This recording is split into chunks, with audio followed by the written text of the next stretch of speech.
Now we have another DVD Blu-ray collection update video for you guys. I'm trying to think of where we should start. First one I have, I'm going to talk about a couple classics first.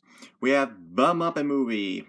Yep, The Muppet Movie. I saw this on Disney Plus when I was staying at this, hotel or something. It was if they call it a B&B, but it was they call it a B&B, but it was actually called something else. But yeah, I saw this movie there, and I absolutely enjoyed it. I still maintain that The Great Muppet Caper is my personal favorite Muppet movie of all time, period. I absolutely adore this movie. But see, the thing is that I think The Great Muppet Caper was everything that this movie was trying to be. It was trying to be a big adventure. It was trying to break the fourth wall. It was trying to be funny. It was trying to be smart.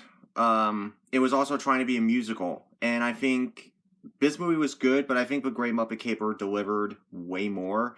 But basically, this is about the formation of the Muppets and basically how they got their start. This movie has Edgar Bergen, who, if you don't know who he is, he's a ventriloquist. He was a ventriloquist who was in Fun and Fancy Free, that birthday sequence.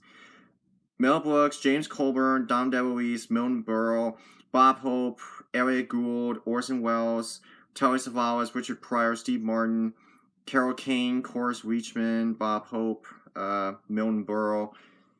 I mean, it's interesting you kind of see all the characters and how they start. Like, you start out with Kermit, and then you migrate to Fozzie Bear, and then you meet the other characters, like that band group. I don't remember their name. Oh, Mayhem. I think it was Manic Mayhem, yeah.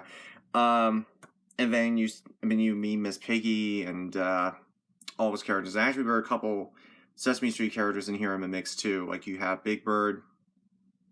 He's going to get his own movie a couple years later. So, yeah, this is a good movie right here. Next, we have Wings from 1927. The first film to win the Best Picture Oscar. At the time when the Oscars were created, there were two Best Picture categories.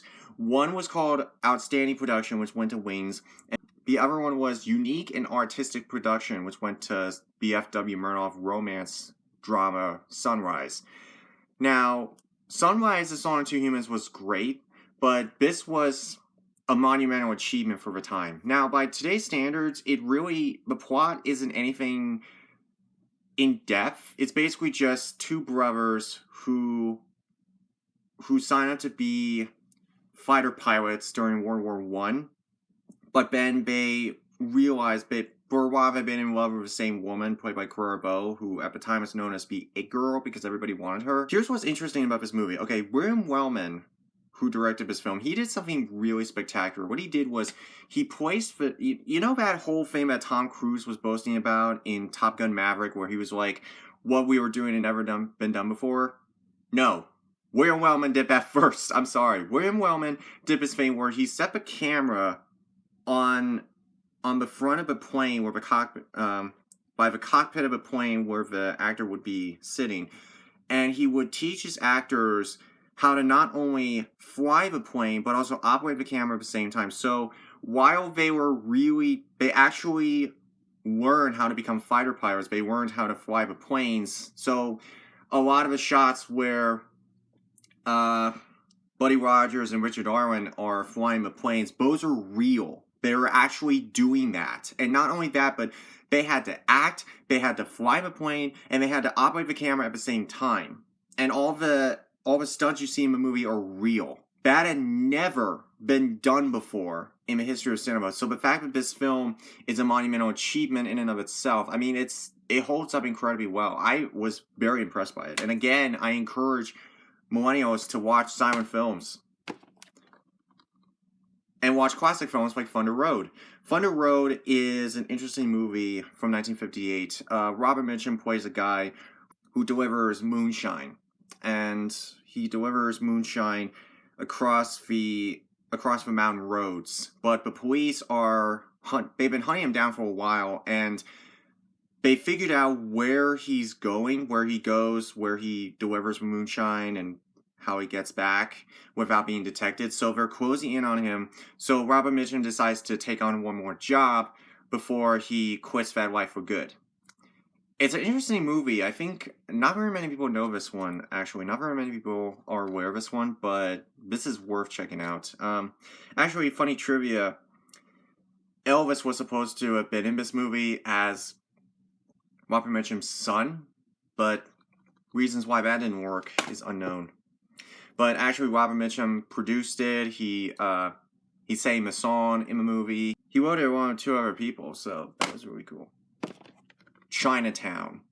Okay, Chinatown is a movie where all you have to do is picture yourself in a neo-noir kind of environment. At the same time, you have to picture yourself in a situation where you're a detective. And okay, so the plot of this movie is that Jack Nicholson plays, Gideon is hired to investigate this murder that took place at, I think it was like this riverbank. He gets asked to investigate the disappearance of Faye Dunaway's husband. You find out later that he was not only murdered, but there was some kind of fundamental agenda that was going on. I don't want to give too much away, but he realizes that it's more complicated than he originally anticipated. Everybody's hunting him down, and you are essentially caught in the middle.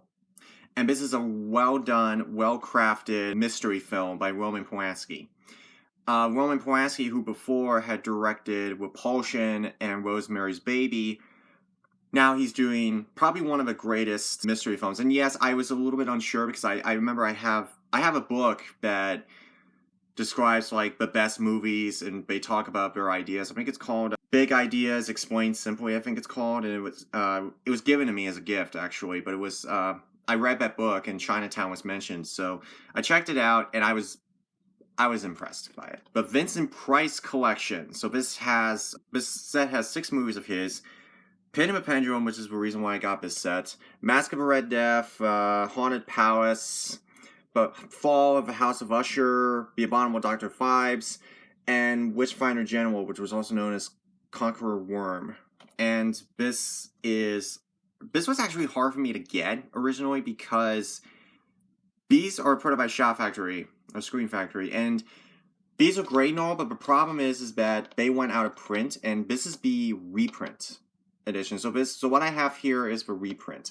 They did not reprint volumes 2 and 3. 2 is absurdly expensive, and I'm not picking that up. 3 is okay, but some movies just aren't interesting to me. But this one I knew I had to get because I love Pin and the Pendulum. That's my favorite Edgar Allan Poe story. Abominable Dr. Phibes I heard was really good. But yeah, this is a great set. The good news is that all of these movies were re-released by Kino. So they were all released by Kino, so that's good. But Nut Job 1 and 2. But Nut Job 1 and 2, yeah, this is let's see. This is the first Nut Job was okay. It wasn't great by far. I think it was probably underwhelming, I'd say, but it wasn't terrible. Like this squirrel who he's trying to find like this huge nut collection, but he's trying to gather like as many nuts as possible, and he can't like do that because there are these guys who are guarding the nut shop, which is like literally near their park. But they live at. It's okay. It's not great. Actually, it was weird how this wasn't on Blu-ray, but the first 2 are, so it's weird. Nut Job 2, Naughty by Nature, on the other hand, was utter garbage. It's an environmental message of respect nature, respect authority, all that jazz, and this guy who wants to build a amusement park right on their turf, in the middle of their park, in their home. So it's basically, I'm going to destroy their homes. It doesn't matter to me. Oh, we need to fight them. We need to fight that guy because he's going to destroy our home. It's, the rest. Yeah, I'd say watch the first one maybe once, but avoid the sequel. Zack Snyder Justice League, also known as Justice League the Snyder Cut. Now, I do have a theatrical cut of Justice League, and it was incredibly problematic. It actually was pretty bad. Honestly, it actually was. I think it was worse than Batman v Superman because of the overabundance of CGI. Like, literally every frame has some kind of CGI touch to it or something. And, like, a lot of the stuff that happened in the movie didn't add up. Like, the characters were flat and boring. The logical inconsistencies were plentiful, and the whole thing was just a mess.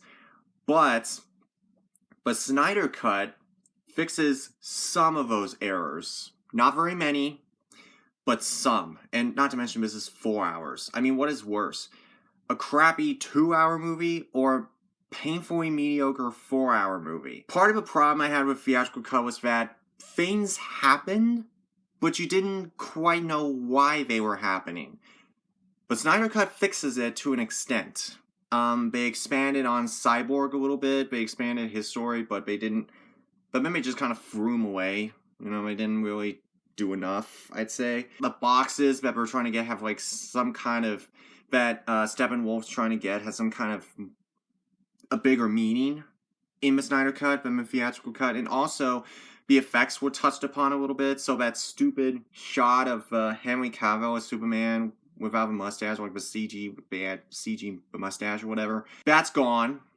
So that's good. But I think overall it's just a slightly better movie, but it's like it's still problematic. Like, why has this alien race never heard of Earth? I mean, the whole time they've been colonizing planets and stuff, why haven't they gone to Earth yet? Have they just completely forgotten about it? Like, they just missed out? Like, and you gave Cyborg all these godlike powers, and you barely use them. It's like, yeah, I'm just not a big fan of that. Whatever. Searching for Sugar Man. This is a documentary about Rodriguez, who never got very well in his career, and this guy's trying to find him and expose his music to more people. It's good. Alien Covenant. Yes, I finally have all the Alien movies now. I did a whole review on this movie, so if you want to see my review, click the link here, or wherever it is, because YouTube changes their website every other year.